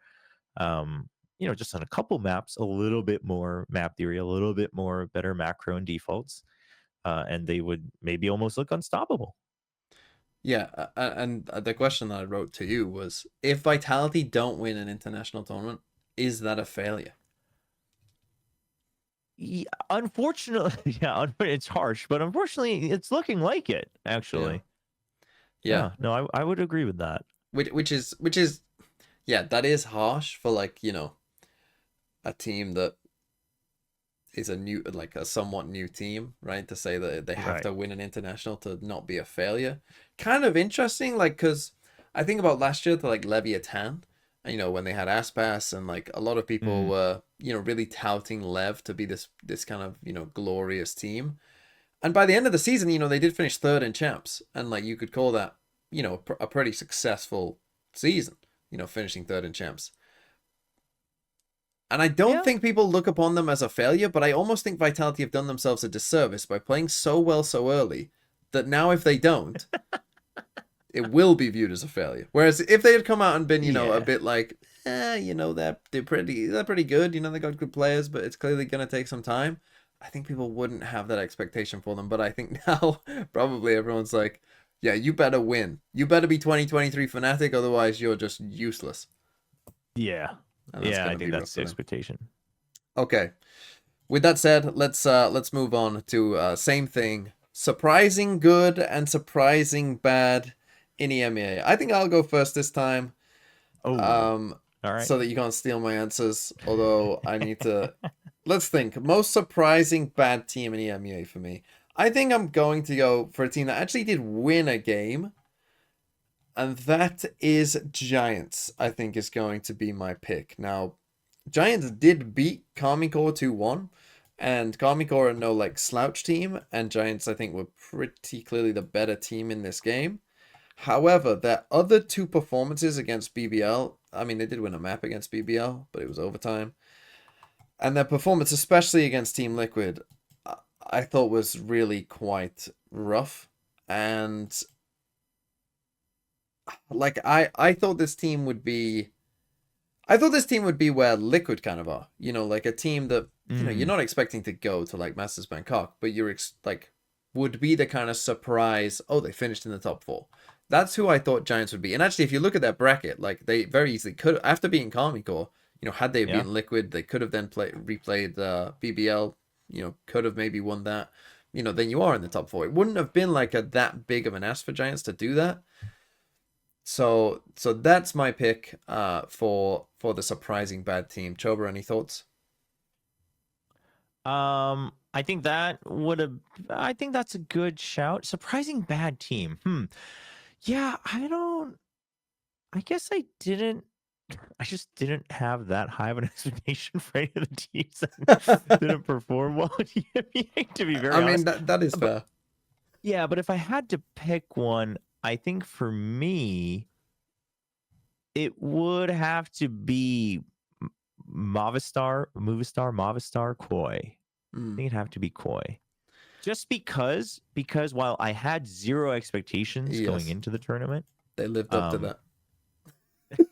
They did live up to that. But then there was all this talk about, yeah, but like Flya's gonna do well, and like he is gonna at least showcase, you know, even if they don't win, like something new and bring something new. And obviously, is it too harsh to tell early on? Sure, like it's, you know, it's just kickoff, and you didn't play that many games, but no, you know, I guess I went in thinking. I think it's fair though. I think it's fair. You think it's fair? I think it's fair to pick Koi as well, because like they didn't have. It's not like they had a monstrous bracket. You know, they played Team Liquid when Team Liquid were bad, right? So they played Team Liquid, who again are playing no duelist on Fracture. That's the map they win against them. They then lose a 13-3 when Liquid only go A, like literally just run A execs all day, and Koi have no answer on their own map pick. Jesus Christ. And then they play Gentle Mates, who, whilst Gentle Mates probably showed a little bit more than people expected, it's not like they're not going to be a, you know, top 4 team. You know, that. So yeah, I think it's totally fair to pick Koi, to be honest. In terms of good, in terms of a surprise in the correct direction, there are some options here. Yeah. But EMEA is a strange one as well, because I'm looking at these options and I'm like, do I want to pick Team Liquid? I don't really want to.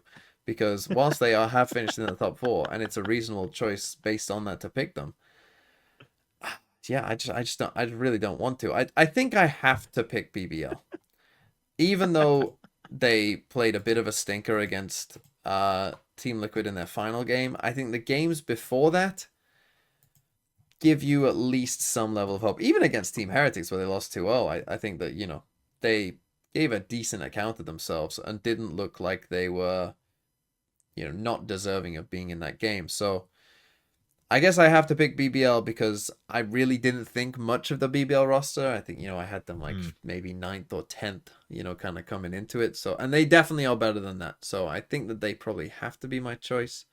What say you, Chobra? Yeah, I think BBL is the obvious choice, I think, probably for most people. For me, I mean, I'll be honest, I'll put Gentle Mates in there.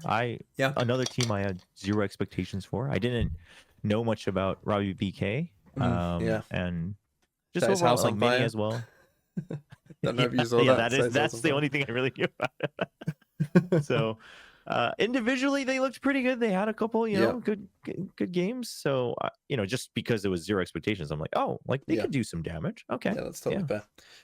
Okay. And with that said, let's now talk about who's going to win some games. So, Team Vitality versus Team Heretics. I think when I predicted this game on Pledge yesterday, I said Team Vitality. Chobra. Who are you picking? Vitality. You're also picking Vitality, which I think is fair. But again, I do think there is a very reasonable chance that Team Heretics do win this game. It would be very Team Heretics to win this game and then lose in the final. That is what they do. That is the Heretics way. So it would not shock me one bit. Heretics did win that game. And then Foot versus Team Liquid. Again, I picked Foot. Are you gonna surprise me? No, you're not gonna go against the grain there. No, I mean Foot are heavy favorites here. I think, and probably rightfully so. Yeah, that one. I almost don't even. I mean, obviously there is a world where Liquid win, but I think Foot would probably have to play quite bad, and that's the thing with Foot. They very rarely play extremely bad.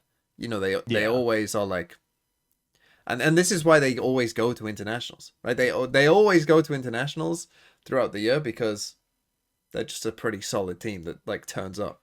You know, they aren't a Talon where, you know, flip a coin, who knows what you get map to map. They are just a very Yeah. steady, this is our level. It's generally good enough to, like, you know, get to internationals, and I think that that's probably where they are again. But let's ask this question. Almost everyone in the world is going to pick Team Vitality and Team Heretics to go to Masters Bangkok. What say you, Chobra? Say something else. Say Foot. Will they go? I'm gonna go with Vitality and Foot. Really? Wow. Okay. Good. Yeah. Good. I'm a Any big Foot reasons for that, believer. or just you just love Well, feet? I mean, I believe I've always believed in Foot, like, for the same reasons, like you said. They're always very reliable. And I just think after the beating they got from Vitality, uh, hopefully that has given them the fuel to become a bit more stable. And traditionally, the way Heretics plays, like on paper, should actually just be perfect to win against Foot. But Hmm. I think they'll have that fire after being beaten so badly to Vitality, to wake up and have more than just, individual showcases. And I think there's a chance.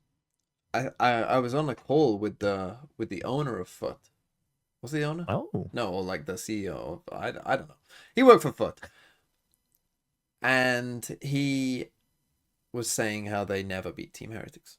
That I don't well, I think apart in 2024 they played them quite a few times, like 4 times or something. Lost all 4. Like, just I there's don't even think they something won a map. I think they lost every map, so there's something there. revenge. Me and teams that never beat their their age old Yeah. nemesis. Huh. Yeah. I Yeah. might have just taken them down with me. Maybe they'll just be in the RQ graveyard and never beat heretics. Yeah. Yeah. Well, that's the MEA done. Let's finally and quickly, swiftly move on to VCT Americas. And in Americas, again, this won't be as thorough as Pacific. We're just going to briefly touch on a couple teams. And in a similar vein, it seems like each region has just one team that had, high expectations and did not live up to those expectations. And in Americas, it was NRG, who did win a game against 100 Thieves. It's very 100 Thieves to be like, oh, we got this super hard bracket. We beat MIBR, stomped them, then we lose to Sentinels, then we lose to NRG. Are you kidding me? We had to play Sentinels and NRG, and then it turns out that NRG weren't even that good. That's just very 100 Thieves for Yeah. that to happen to them. But yes, NRG lost to Crew, and I think, again, and Crew were hitting, to be fair to them. They were aiming well. And I wasn't on Americas yesterday for Plant Chat, so I can give some unique takes here. Ooh. Because, I mean, like NRG, right, again, like Crew were hitting, good for them. But some of these rounds were diabolical. I mean, some of the rounds here were diabolical. In fact, I'm just gonna give you the floor a bit to talk, Trevor, whilst I find this round that is just horrendous on Bind. Give me a second, but just give me some quick thoughts on Well, NRG. What's shocking to me is that you brought up the Bind, and it's like, Bind used to be Finesse's playground. Yeah. This used to be FNS's home ground. Like, you go to Bind, and his big brain suddenly expands to the exact shape of Bind, and he, regardless of if people are fragging or not, he just knows where to find people. And Yeah. And to see them just not ever really activate that, right? Like you said, we just had such higher expectations based on how they played. But while you were looking for that clip, let me just give you a quick story about NRG from good old Genji Munchkin. Okay. So, I mean, I'm playing this obviously round now, by the way, just so for people on this who are watching okay. can understand. All right, they can. There's They a can lose their Viper Spit minds. on short, right? So there's a Viper Spit on a short Bind, right? They're on the attack side. They spend the first 40 seconds of the round just kind of like walking around the pit, like looking into showers, and then walking back, and then they're walking back to B. They're just going to do nothing this entire round, and then with 20 seconds left, just walk into a Viper Spit and die. Like, it's an unbelievably bad round. It makes no sense whatsoever. So that's what you're watching on the screen right now. You can go ahead, Joe, and tell your story. So Munchkin was, just doing like a quick AMA on his stream, and you know, they obviously people ask about SVL and what happened there, and should we, you know, what should we expect from kickoff? Yeah. And he just goes, yeah. So NRG, and then he starts laughing, and he's like, I got nothing else to say other than we just have to admit that we just straight up underestimated them. We thought they would be really bad. We just thought they would be a really easy opponent. And then they turned out to not be so bad. And we were just caught off guard. Wow. And he just laughs it off. And I'm like, there's obviously a little bit of just like self-confidence coming out of this, but also it kind of sounds real. Now looking at how Energy is playing. So I do wonder if we were all just kind of gaslit into thinking that they were much more prepared than they perhaps already were during the offseason. Yeah, and I think that the thing that's strange about NRG is coming into the season, my doubt about them was, okay, you've got FNS. Obviously, he's not going to be a big time fragger. Ethan is a great initiator, but generally also isn't like, he'll have the odd map here and there where he does pop off, but for the most part, he isn't like a massive fragger all the time. And so that was kind of a concern for me of like, okay, you've got Verno and Madder, who are coming up from tier 2. How will they adapt to it? Som, obviously, we know is a pretty good aimer, but are you going to be an absolute top team with like, you know, 2 players who you're maybe not other consistently top fragging, and then 2 new players? And the thing is, Madder has been going absolutely crazy, and still they aren't like it couldn't have gone any better in terms of like, your duelist player is absolutely popping off in some of these games, and still it's not good enough. Partly because FNS is dropping an all-time clanger in this game against Crew. I mean, just an all-time woeful performance. I mean, he got what? On Abyss, he went 4-17. On Haven, he went 5-17. And this is a real problem for them, where you can tell by the way he takes fights, he doesn't want to take a fight. He just doesn't want to do it. And that is a problem for them. And it's even more of a problem because he, like, that wouldn't be as much of a problem if he was playing like Breach, right? And he can he can be with the pack and maybe trade people out, or even be the first to die and let someone trade him. But he's playing Cypher, right? Or Viper, right? So he's playing the Lurk. So he is on his own. He's on his own somewhere on the map. But like, he's not even like, he goes for a Lurk, but then it's like too timid to see it through, or he just doesn't do it at all in situations where he definitely should be, you know, trying to open up the other side of the map for his team, and he's just not. Maybe because he's too busy thinking about IGLing on the other side of the map, maybe because he's just too scared, I don't know. But either way, it's not good. Like, it's not helping them whatsoever. And that, we have seen other teams, you know, Sentinels are a good example, where John QT was playing, you know, obviously the Sentinel role. He now is mostly playing Initiator. FNS has done it before, you know, where he was playing Sentinel and has swapped to Initiator before. I think partly for this reason, right? You want your IGL to be with the pack, you know, they can tell what's going on. You know, if the Lurker on the other side of the map calls everyone back, that should be a pretty easy call for someone to make in that scenario, because, you know, hey guys, no one's here. That's pretty obvious. Like, come here, right? But it's much more difficult for the pack, you know, if you're away from the pack, to fully like understand, you know, and that's the thing. I guess they're probably trusting, like, I don't know, some, I guess, you know, maybe Verno, I don't know, but we saw what Ethan, you know, his calling on NRG last year was a shambles. It was a shambles. So I don't know if they're trusting Ethan to like be a main voice in this team, like calling these rounds, because it's just not working. And to be fair to them, they did have some rounds where it looked okay. Like, FNS found that they had, you know, a few rounds still where they would find the right solution and outthink Crew and do pretty well. But I think that if you're a team like Crew or Loud or any team in the world that, like, you've got a good amount of firepower, NRG are gonna have to outthink you and outplay you, you know, in the like macro game so much to make up for the fact that, like, they're gonna lose a lot of 1v1 gunfights. And that's a big ask for any team.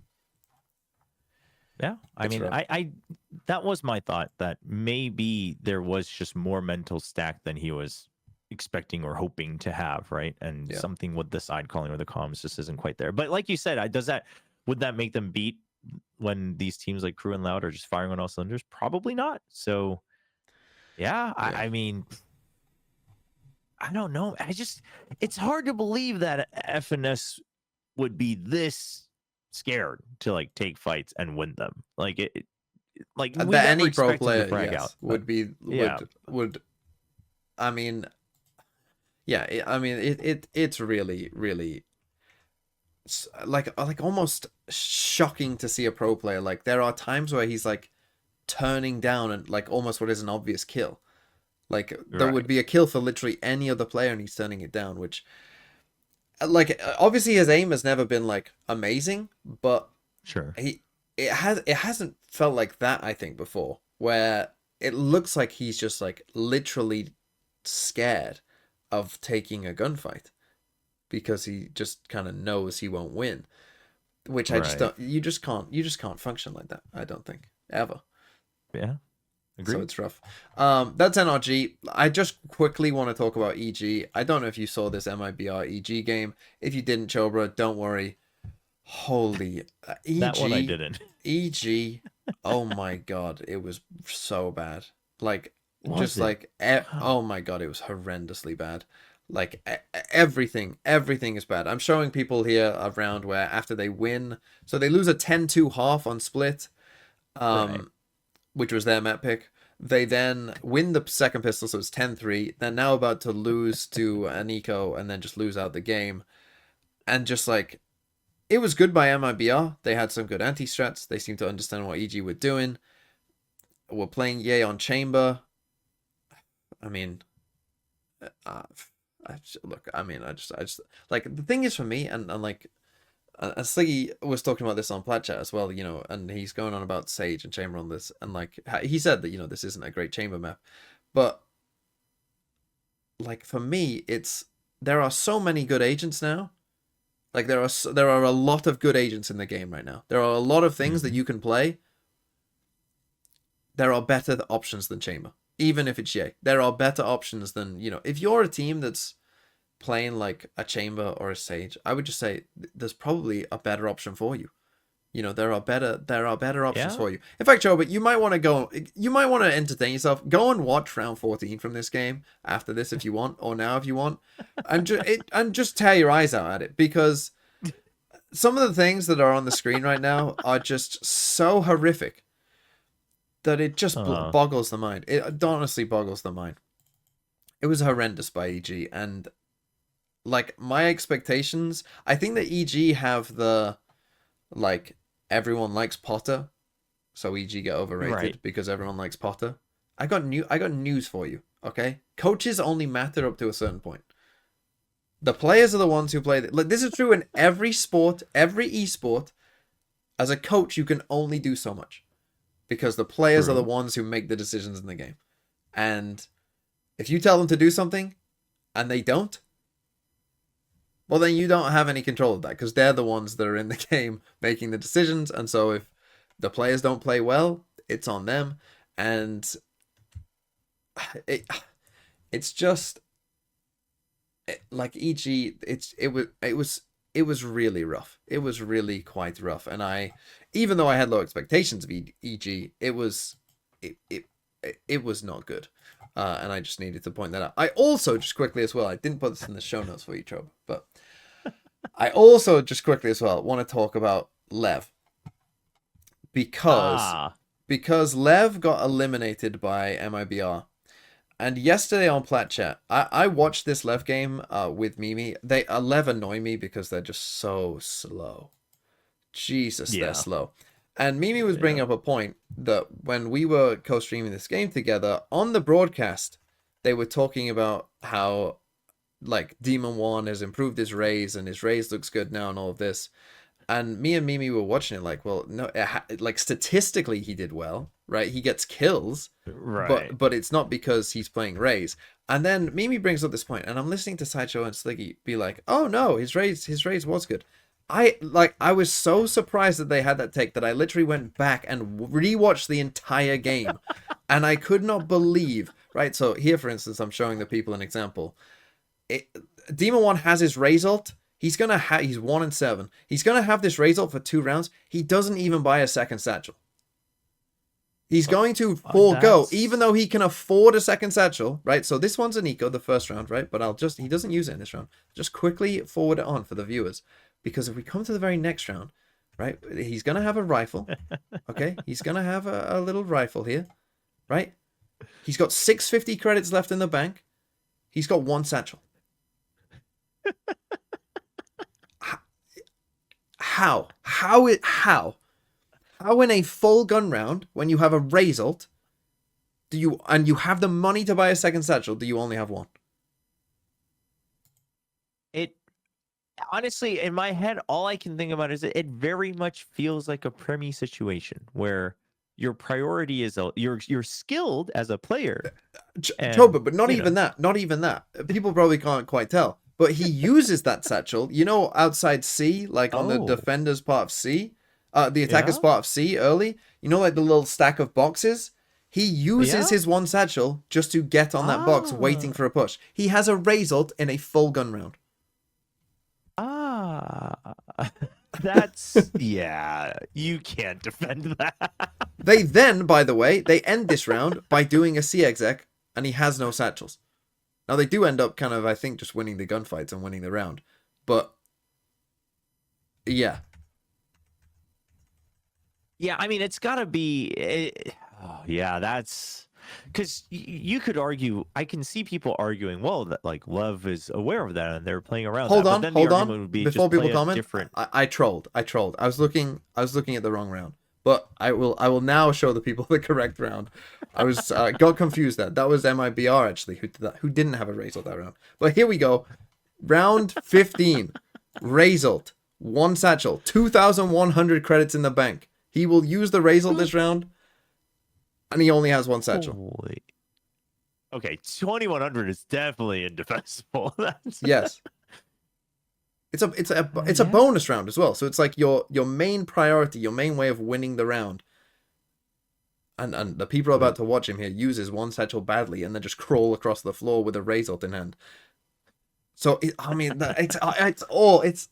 this is the thing, right? Like, because there were moments in this game where he did use his Rage utility, but my thing is, I think Sideshow and Sliggy's expectations of Demon1's Raze is so low that because he had a couple rounds where he did, normal Raze stuff, in their mind they think, oh, well, he was better than last time because he had a couple rounds of normal Raze stuff. But I was listening to them talk, and I literally had to go back. And then, again, I challenge the people. Go and watch Natank play Raze, because he did for Lev on Fracture. Go and watch Natank play Raze. And it's like a different agent.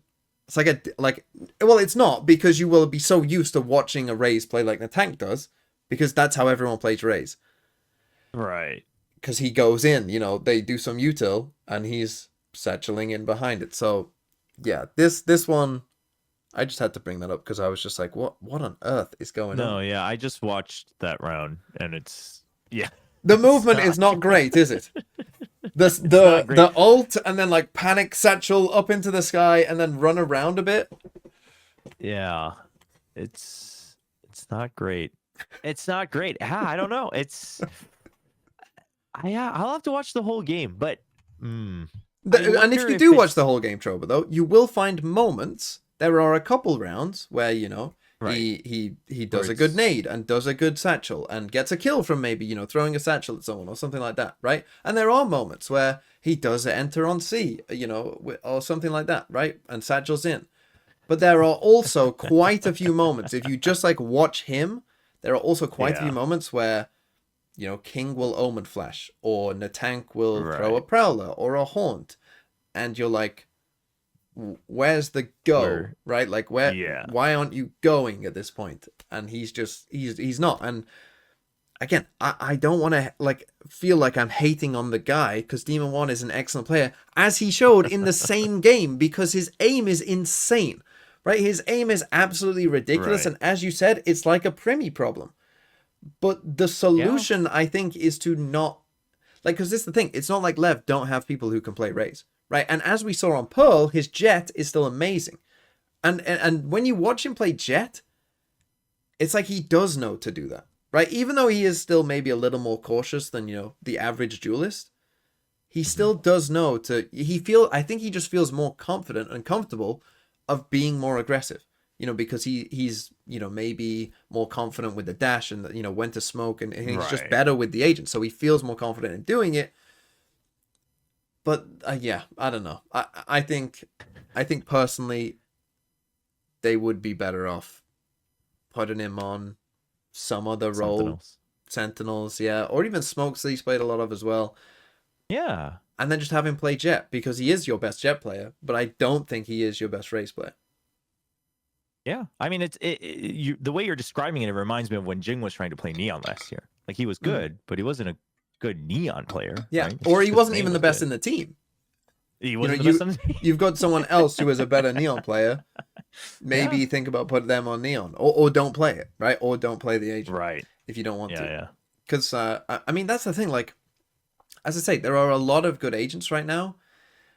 Like, you don't even necessarily have to play anything right now. You really can be very. If you don't want to play Raze, if you've got a good Yoru player, you can play Yoru every map if you want. Like, you really could, and teams do, and teams have found some success with it. So, yeah, I just had to go on that little rant there, because that did annoy me. Let it out. Yeah, let it out. Because I wasn't on America, so I wasn't able to push back at the gaslighting that Mimi was experiencing on Pledchat yesterday. But I think let's just dive into it again. Surprising teams, good and bad. Go on, Chobra. You can go first this time. Give me a surprisingly bad team from VCT Americas. I mean, well, the easy choice is NRG, right? Yeah, surprisingly bad. Yeah. I would argue that out of the team, well, okay, yeah. I mean, I guess there's a competition, but yeah, NRG, I think, just because of the offseason performances and it being nothing like it. Yeah, I think that's totally fair. I think if I was gonna pick a team, I think EG are also. That game was so bad that I do want to say EG, just because of that. But yeah, definitely NRG in there also. Who's a surprisingly good team? Who so far has outperformed your expectations? I would say Loud, even though I was a bit of a Loud believer, like, not to go to Bangkok, but I just had faith that they would be a decently strong team. But I think they looked better than I thought they would. Yeah. And like DG Zin was still firing on all cylinders. Kaunzin is as good as always, and it seemed like, I guess my biggest concern was like they're calling in teamwork, but while overall macro strategy might not have been the greatest, obviously, and that might be why they're knocked out. I think they still showcased enough where it's like, okay, I think this is it's a good dark horse pick every part of the year. That's fair. Can I just also add surprisingly bad 2G? Because whilst I might have had you as the lowest ranked team, they was sure. If you didn't watch the crew 2G game, Chobra, just put on split, put it to like any round from just put any of the first 9 rounds on. I have never seen a tier 1 pro team play like that. Legit. Like, you talk about Zeta Division being scared. They're playing retake on both sites before every round begins with no good retake plan. Crew are walking into sites, like, Crew have 3 sites either side of the map, and 2G are just completely scared of them. It is... I've honestly I can't remember seeing a pro game like that. So my expectations for you were low, TG, but holy. In terms of a good team for me, yeah, Loud are a good shout. I'm actually gonna shout out MIBR as well, because their first game against 100 Thieves, it was like, ooh, maybe this team needs a bit of time, to get there. But I think as they've gone on, and look, I was joking about Aspas on Pledchat yesterday a little bit as well, but I do think, like, he's still, like, the thing about Aspas is there is definite truth to the fact that he doesn't always play to win conditions. He does bait his teammates more than like a top duelist should, because if we're being honest, he should believe in himself that he's going to enter and win that fight anyway, right? Yep. And maybe that's because he doesn't fully trust his teammates. That could honestly be it, that he doesn't trust his teammates to fully set him up for success. Maybe that's fair. But he is still a fantastic player, and he does still win rounds for them on his own, right? And like, again, going back to the Demon1 kind of talk, like, yeah, if you look at the game, like for instance on Lotus, right, Demon1 is 1-3 in first kills to first deaths, right, as a race, 1-3. Aspas, to his credit, is 7-1, right? So even Aspas, who is known as a player, you know, who is a bit more reserved sometimes on duelist, he's taking 8 of the first duels in this game.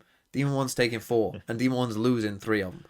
Like, I don't know. I mean, you got your Viper player. Calm is taking more first duels than Demon1 is for Lev when he's on race. Like, yeah, just yeah. And then on split, he's 1-5 when he's playing Raze and first duels. And again, Artscene playing Raze for MIBR 8-6. Like, it's not rocket science, guys. Like, it's not rocket science.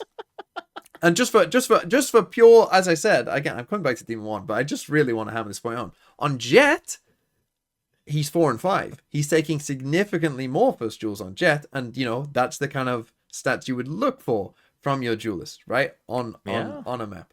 So I think that really does go to show the point that when he's on Raze, he is not taking first duels. But Aspas, to be fair to him, and MIBR, I think that most people probably had them as kind of, you know, a middle of the pack team, but I think you got to apparently Artscene as well was IGLing for them, not Noswa. Yeah, apparently. And like, if he's IGLing his own calls on split just to send himself in then go crazy and still go 26-21 with 8 first kills, like, absolute fair play to Artscene. That is next level stuff, to just be like, guys, the plan, send me in. I'm going. But it worked pretty well for them. So let's finish here with some picks. So our games in Americas. The upper final. I would pick G2 in this game, Sentinels versus G2. But what say you, Mr. Chobra? Are you on the Sen train? 1 foot on the train, but I'm picking G2. Okay, I think that's perfectly reasonable. I think G2 have looked like the best team in the world so far. Yeah. And Leaf has looked like the best player in the world, I think, so far. He's been truly unbelievable. Let's come to the other game, though, where maybe there is a bit more of a choice to be made, which is MIBR versus Crew. Crew on a bit of a hot streak against MIBR. What do we think? This one's hard, but I am gonna go with Crew. I think that's fair. I think Crew would probably be slight favorites in most people's minds. Yeah. Okay. I think I'm actually gonna go MIBR though. I think this is one of those. I mean, yeah, this is a real coin flip. I don't think there's a good, like, obvious choice either way. I think, yeah, this is just an interesting game. I'm kind of interested to see how this one goes. But Chobra, tell me, is it just going to be Sentinels and G2 like most people predict? That's, I think, what I'm going to predict for Masters Bangkok. What say you? Yeah, the Crew have a chance? Actually, no. I think there's a chance that it's G2 and Crew. Okay. So I'll go with that. You're going a little upset. I like it. I dig it. Yeah. Why not? I mean, Crew going and finishing in the top 2 would be kind of cool, to be honest. It would be kind of out of nowhere. I think if we're looking at Masters Bangkok as a tournament and like wanting that tournament to be good, you know, I like, if you envision a tournament with, like, okay, you've got EDG and Trace, they're both good.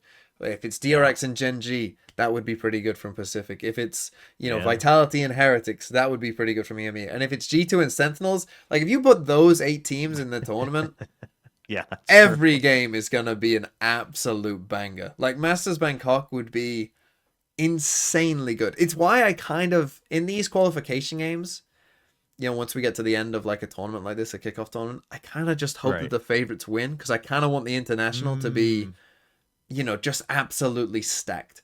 You know, Fair. like I don't want a team that's gonna turn up and be like, "Oh, this is our first international. We're just gonna go home. We're not gonna win a map." Like, though, like it's Right. like, oh, okay, I have to just watch you lose. You know, sorry, North Eption, I have to watch you lose.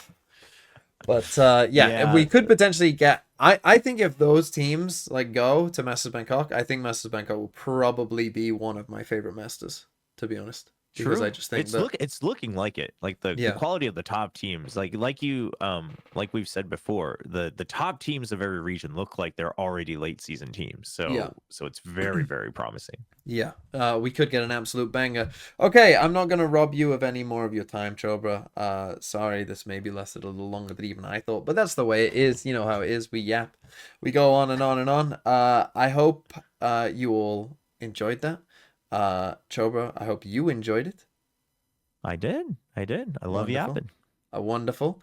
And yeah, this will be a rotating cast. I'm sure maybe somewhere down the line, you know, Chobra might be back on, particularly if things are popping off in Pacific. I'd love to have him back. So yeah, let me know what you think in the comments down below. Thanks for watching. Thank you, Chobra, for joining me. And to all, a good night.